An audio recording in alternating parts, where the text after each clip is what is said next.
Hello दोस्तों, कैसे हैं आप सभी।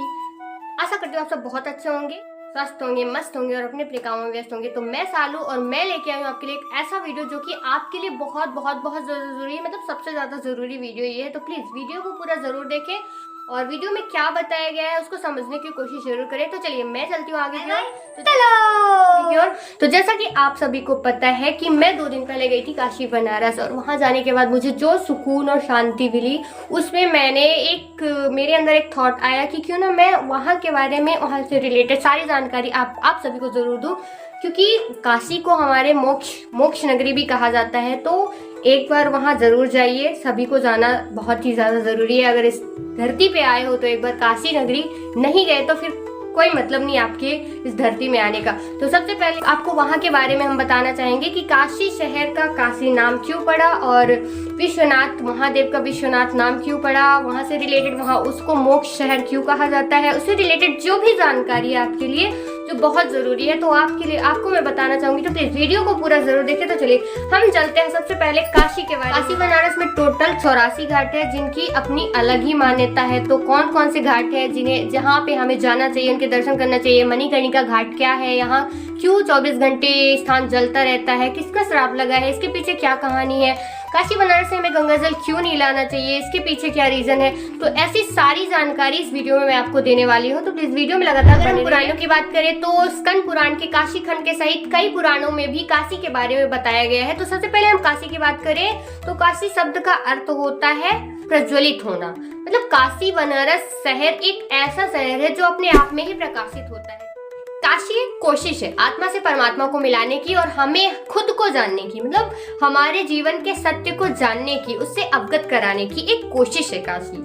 अगर हम मणिकर्णिका घाट पे जाएं और वहां पे कुछ देर तक बैठे तो हमें सब समझ आ जाता है कि हमारे इस जीवन का सत्य क्या है। हमारे इस जीवन का सत्य है मृत्यु, जो कि हमें वहां पे समझ में आता है। जाओ वहां पे बैठो 1 घंटे के लिए, तुमको समझ में आ जाएगा। तुम वैराग्य धारण करने, मतलब तुम्हारे अंदर ये ख्याल आ जाएगा कि नहीं ये सब मोह माया है, सब छोड़ दो और खुद बैरागी बनो। पौराणिक कथाओं में कहा जाता है कि काशी शिव जी के त्रिशूल पर टिका हुआ है, ना कि पृथ्वी पर, क्योंकि काशी की रियल बनावट जो है वो पृथ्वी से लगभग 33 फीट की ऊंचाई पर है। इसीलिए काशी को प्रकाश का स्तंभ भी कहा जाता है।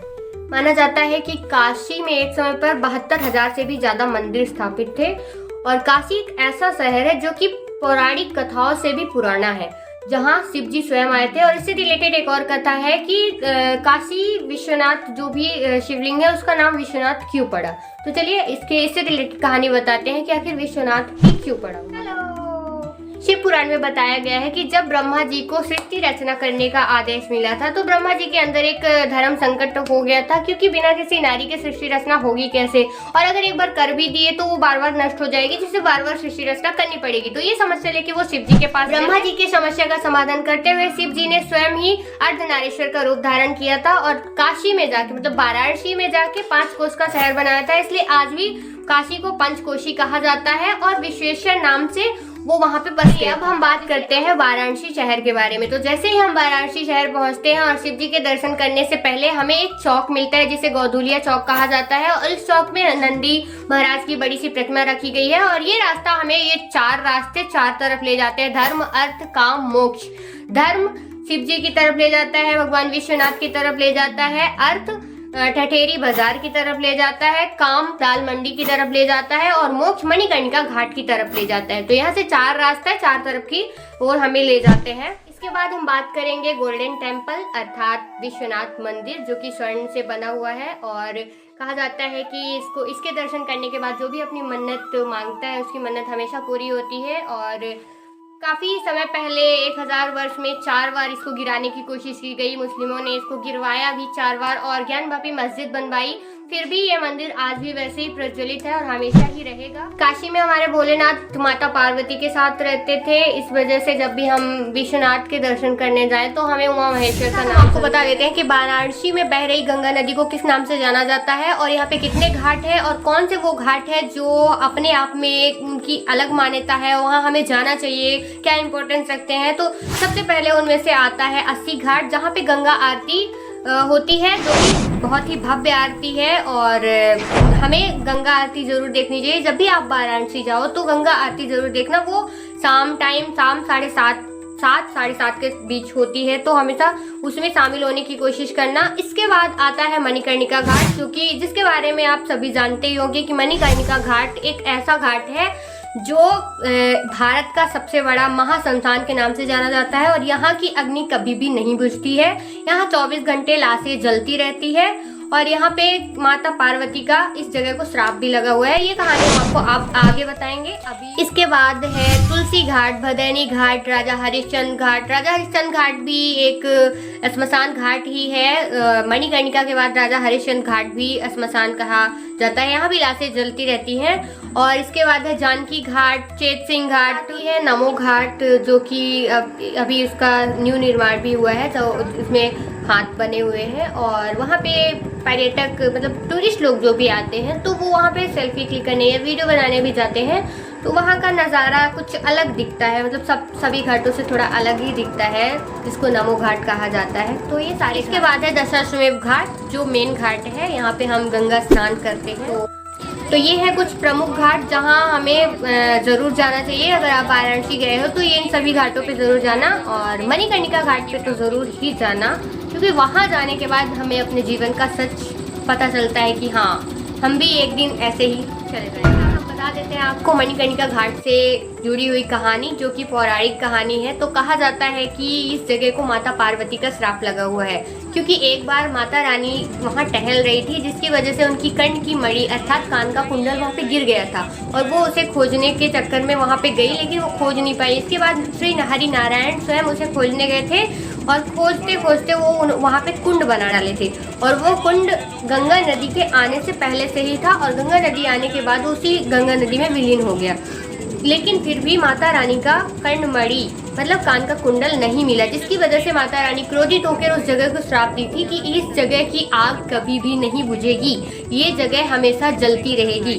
उस टाइम के बाद से आज तक मणिकर्णिका घाट की आग कभी नहीं बुझती। 24 घंटे दिन रात बराबर वहाँ पे लाशें जलती रहती हैं। एक दिन में 300 के समथिंग लाशें जलती है और उसे महाश्मशान के नाम से जाना जाता है। भारत का सबसे बड़ा श्मशान है मणिकर्णिका घाट। बता देती हूँ कि बनारस जाने के बाद क्या काम नहीं करना चाहिए। तो सबसे पहला काम है कि कभी भी गंगा जल भर के नहीं लाना और दूसरा गंगा जल की मिट्टी अर्थात गंगा की रेत जो है वो भी नहीं लाना, क्योंकि गंगा जी जो वहाँ बनारस की जो गंगा जी है उसको बैतरणी नदी कहा जाता है और वहाँ मच्छर से लेकर इंसान तक जितने भी जीव हैं सब अपनी मोक्ष की कामना करते हैं। तो अगर आप जल भर कर लाते हैं, मिट्टी भर कर लाते हैं, तो उसमें कुछ जीव है जो वापस चले आएंगे आपके घर या फिर कहीं और, तो उनको मोक्ष की प्राप्ति नहीं होगी और उसका श्राप आपको लगेगा। इसलिए गलती से भी कभी भी गंगा जल भर के नहीं लाना बनारस से और ना ही गंगा जल की मिट्टी। इसके साथ मैं आपको बता देती हूँ कि वाराणसी की प्रमुख जगहें कौन कौन सी है। तो सबसे पहला है विश्वनाथ मंदिर, जो कि मैं पहले ही बता चुकी हूँ, जो कि आपकी 12 ज्योतिर्लिंग में से एक है। 7वां ज्योतिर्लिंग में आता है विश्वनाथ मंदिर, तो इसके बारे में आपको मैं बता चुकी हूँ। नेक्स्ट है सारनाथ, जो कि बनारस से 15 किलोमीटर की दूरी में है। कहा जाता है कि यहाँ पे भगवान बुद्ध ने अपनी ज्ञान अर्जित करने के बाद सबसे पहला उपदेश दिया था, जो धर्म चक्र परिवर्तन कहा जाता है। तीसरा है मणिकर्णिका घाट, इसके बारे में भी मैं आपको सब कुछ बता चुकी। चौथा है तुलसी मानस मंदिर, जो कि 5 किलोमीटर की दूरी पे स्थित है और यह सफेद संगमरमर से बना हुआ है और इसकी सभी दीवारों पे रामचरितमानस लिखा हुआ है। कहा जाता है कि तुलसीदास जी ने इसी मंदिर में बैठ के रामचरितमानस की रचना की थी, इसीलिए इसे मानस मंदिर भी कहा जाता है। और यहाँ पे श्री रामचंद्र, जानकी तथा हनुमान जी और इसके साथ साथ शिव माता पार्वती की भी प्रतिमा स्थापित की गई है, तो आप यहाँ भी जा सकते हैं। 5वां है दुर्गा माता मंदिर, जो कि वाराणसी के रामनगर में स्थित है। यह लाल पत्थरों से बना हुआ है और यहाँ पे हमेशा श्रद्धालुओं का आवागमन लगा रहता है और हर श्रावण यहाँ पे मेला आयोजित किया जाता है, जो कि 1 महीने तक चलता है। छठा है संकट मोचन हनुमान मंदिर, यह वाराणसी के दक्षिण में स्थित है। यह विश्वनाथ मंदिर तथा दुर्गा माता मंदिर के बहुत पास स्थित है। इसे बानर मंदिर भी कहा जाता है, क्योंकि यहाँ पे ज्यादातर बंदरों की संख्या होती है।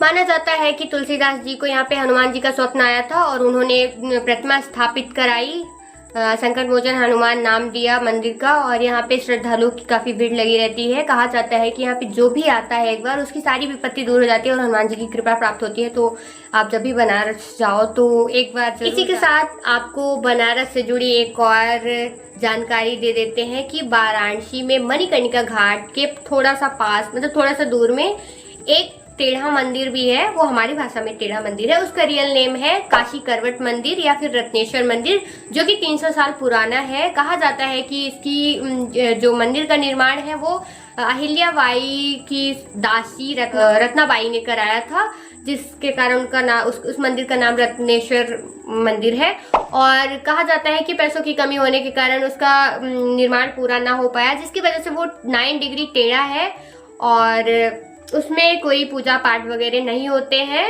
और एक ऐसा मंदिर है जो लोगों को लुभाता है, मतलब बाहरी बनावट बहुत अच्छी है, लेकिन वो 6 महीने गंगा नदी में डूबा रहता है और वहाँ कोई पूजा पाठ नहीं होता है। तो ये थी वाराणसी से जुड़ी हुई पौराणिक कहानियां, उनके तथ्य और जानकारियां। तो अगर जानकारियां अच्छी लगी हो तो do like, subscribe and share. हर हर महादेव, टाटा, बाय बाय, चलो।